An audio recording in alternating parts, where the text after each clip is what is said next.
Parang last year po I went home but just for one day. Kasi nasa tour kami noon, so hindi pa dumaan yung tour sa Calgary where I'm from. So I made it a point to just go there for a day. Yeah. So this time, 2 weeks naman.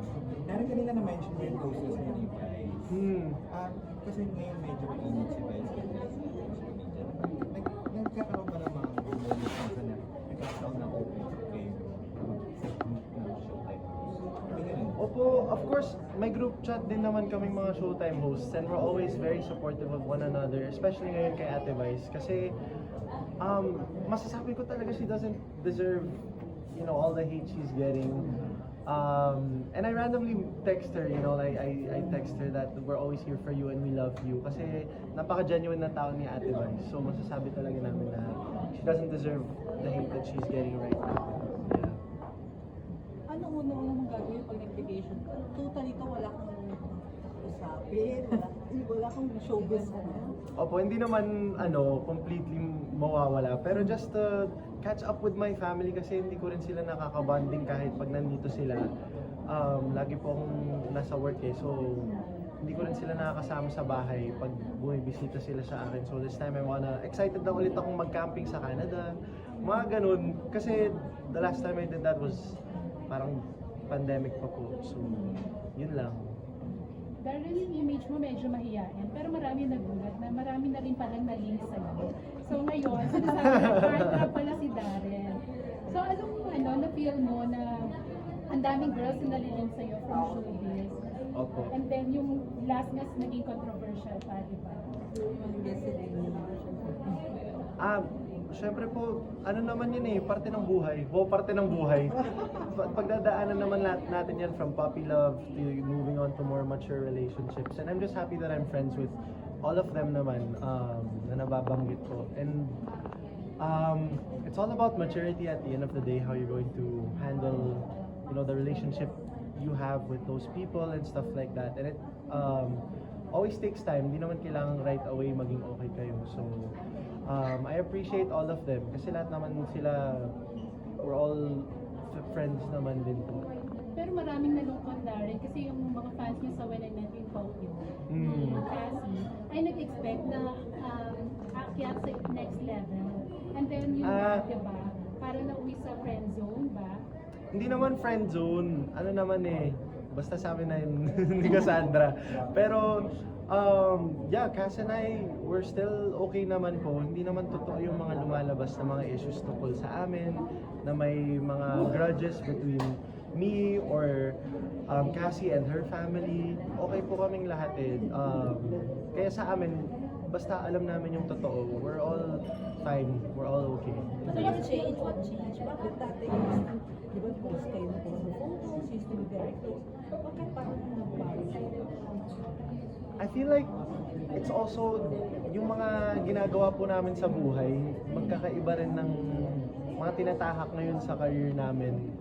And even my other friends na nasa ABS, nakikita ko na lang sila pag ASAP cycles, mga ganun. Yung schedules po talaga minsan nagkikita na lang kami, even my bestest friends sa work na lang or kapag mga ABS-CBN events. Yun. Also now, hindi ka muna ready for a relationship kasi sa sobrang busy ng schedule mo. Opo, parang hindi ko naman din hinahanap ngayon. Parang hindi na naman siya priority. Kasi baka sabihin na naman ng mga bashers user-friendly ako. So, ewan ko sa kanila. Oo, Hindi mo opo. magagawa privately no? Kasi kahit kung paano lalabas at lalabas. Opo, syempre, parte na yun ng pinasok natin sa showbiz. And I get it naman din. So, ibig sabihin Darren, continuously pa rin na nagbe-visit ka sa bahay niya sa parents niya. Kasi di ba, you have a good relationship with them now. Opo, actually, I mean, si Mavi tsaka si Cass, before the concert, lagi rin silang nangangamusta kumusta yung preparations for the concert. And they congratulated me as well. Yun lang, they weren't available to watch on that night. But I really appreciated it as well. Kasi lahat po sila ever since very supportive din sa aking career. Yun lang, di na nagkikita masyado.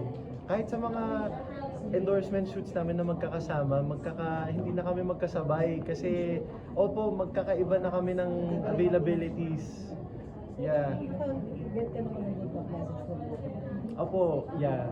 Very supportive, which I appreciate din. Always. Kayo ni Kylie nagkaroon din ng reconciliation or parang na-reunite kayo din sa Showtime, di ba? After that, ano ba, yung parang na-reunite kayo, nagkaroon pa ba ng mga communication? Actually, nagka-reconciliation kami during the pandemic. So, in 2021, naging leading lady ko pa siya sa aking music video for Tama Na. And after that, naging friends po ulit kami. Like, we would hang out, mga times na makikita namin yung isa't isa sa mga events, nag-uusap na ulit kami. Tapos sa Showtime, yun nga, nakakatuwa kasi nakakapag-collaborate na yung ABS-CBN artist and GMA artist. So, ayun, nakasampa na sina Kylie sa Showtime and stuff like that. And yeah, yun lang naman. Kasi parang sa amin, lalo na sa showbiz, hindi mo kailangang makipagkausap, ang tawag doon? Makipag-usap, yun pala. You don't have to be texting, communicating every day para masabing close pa rin kayo or okay pa rin kayo. Parang mararamdaman mo naman yun sa tao eh. Yeah, which is something that I've learned to grow also over time. Kasi ang dami na ring schedules ng lahat. Hindi na katulad ng dati na parang pag nagyaya ka, available lang kayo po. So hanggang doon na lang kayo ni Kylie. Hindi na pwedeng maibalik yung mas ano pa. Okay na kami doon ni Kylie. Opo. Kasi may bago na rin daw siya na super ngayon. Ayun, di ko alam eh. Di ko pa siya natatanong pagkatapos nito. Yung mga kasabay mo sa boys, sabi yung celebrate, sinagkatan, you still talk each other, diba? Hindi rin po masyad. Opo. See each other. Yeah, actually, ngayon lang kami ulit talaga nag-reunion ni Laika. That's when I saw her again for the rehearsals of my concert. Tapos yun, natuwa kami kasi na-realize namin, grabe no, 10 years na tayong nandito ever since The Voice Kids. We've still been singing and stuff like that. Yun lang, hindi na kami nagkakaroon ng projects or events na magkasama, kaya hindi na kami nagkikita rin po. So, I was really happy to see Laika. Tsaka, isa rin siya sa mga umuo agad. Masaya siyang naging parte ng D10. Darren, as diba you're venturing in music, songwriting, parang yung last sige mo sa experiences mo, diba? Willing ka rin ba na moving forward sa mga songs? So, yun yung experiences para, you know, in 10 years, look back ka na para reflection din ito na naging journey mo. Opo, syempre, actually, ano ba?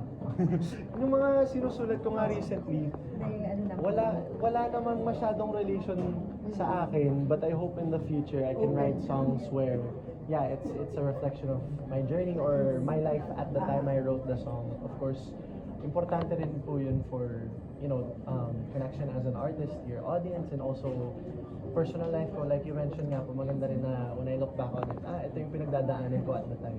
thank you, Darren. Darren, kanina na-mention may name ni Katrina, isa sa mga bumili ng ticket. Oo nga po. Di ba? At sabi mo, isa siya sa mga showbiz crush mo, right? Yes. So pareho na kayong single ngayon, Darren. Ayun, wala naman tayong dumating doon. Kasi close ka rin kay Katrina. So Opo. marami di ba na nag-link din sa inyo dahil nandun ka sa party niya. Yeah, parang hindi ko talaga makikita yung sarili kong gano'n. Kasi na-establish na namin ni Ate Kath yung relationship namin, yung bond namin, where I'm really like one of her little brothers now. And I really appreciate her presence. Tsaka, not just her presence, na sumuporta talaga siya sa D10. So yun. Di ko naman papaabutin sa ganong level. Opo. So, close kayo ni Kathleen tsaka ni Daniel because the House of Us. And nakasama mo rin si Daniel last time sa concert. Nagkaroon ba kayo ng communication doon? Di po kami nagkita ni Kuya Dij kasi magkakaiba kami ng time slot tsaka dressing room, tapos umuulan pa at the time, as in bagyo levels. So hindi rin po ako nakababa to go to his standby area, or parang wala pa siya sa labas nun kasi nga umuulan. So medyo na-delay yung program. But yeah, ayun po, hindi po ako nagkaroon ng chance. Pero sa social media nakakapag-communicate pa kayo? Hindi naman, hindi rin po. Pero pag nagkikita po kami sa events, yun, okay naman. Yeah. Thank you so Darren, much! baka ubaya mo na si Katrina kay Ate. Hindi ko po alam. Wala po akong alam. Thank you.